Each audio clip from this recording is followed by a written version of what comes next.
সম্মানিত উপস্থিতি, আমরা 2টা মিনিট ধৈর্য ধরে শুনবেন। এখানে রাজধানী জেলার দুর্গম দিকপাল বিএনপির অভিভাবক, একজনের বাড়ি পাংশা, তিনি অসুস্থ, চলাফেরা করতে পারেন না। সাবেক এমপি, আমাদের দীর্ঘদিনের সম্পর্ক বিএনপি এই পাংশা বালিয়াকান্দি মধুকান্দি ও কালুখালী অভিভাবক আরো একজন দিকপাল, রাজবাড়ী গণমানুষের নেতা,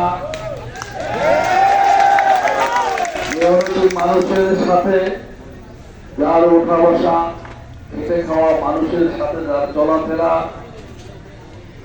এই রাজধানীর মানুষ তাদের পবিত্র আমানত ভোট দিয়ে তাদের একাধিকবার এই পৌরপিতা করেছিলেন।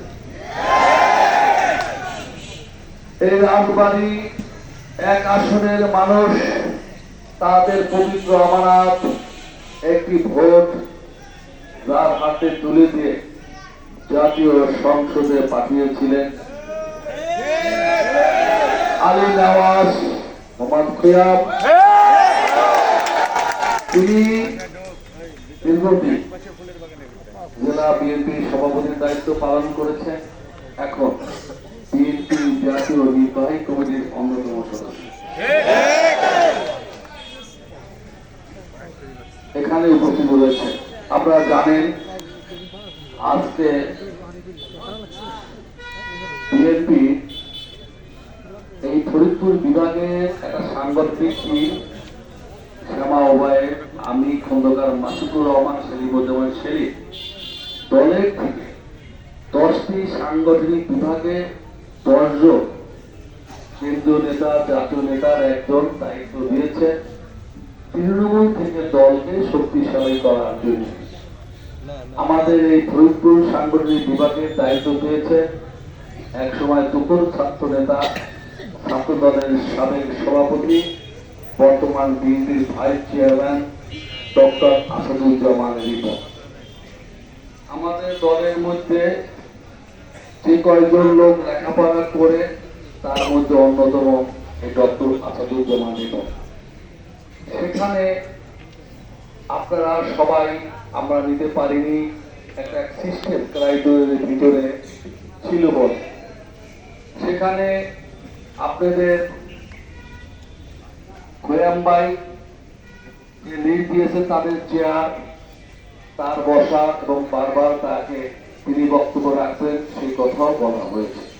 তাকে সম্মানিত করার জন্য যতটুকু করা আমরা করেছি, হয়তোবা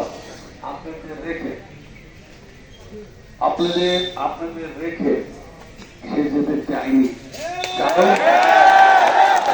কারণ হল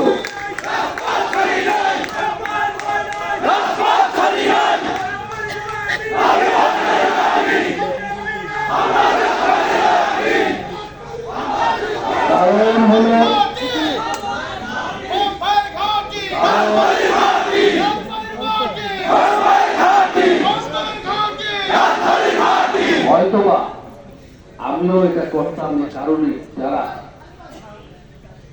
রাজনীতিবিদ 2 ধরনের, এক ধরনের জনগণের, সে ভাবে জনগণের কাছে আমার ট্রান্সপারেন্সি আছে, জনগণের কাছে আমার দিতে হবে, আর এক ধরনের মানুষ হচ্ছে পদবির জন্য পাগল। আলী নওয়াজ খোয়াব আপনাদের দেখে তার ধরে ধরে শুনে তার পথ রাখার জন্য নয়, আপনাদেরকে কষ্ট দিতে চাইনি, এইটাও আমি আজকে শিখলাম তার কাছে।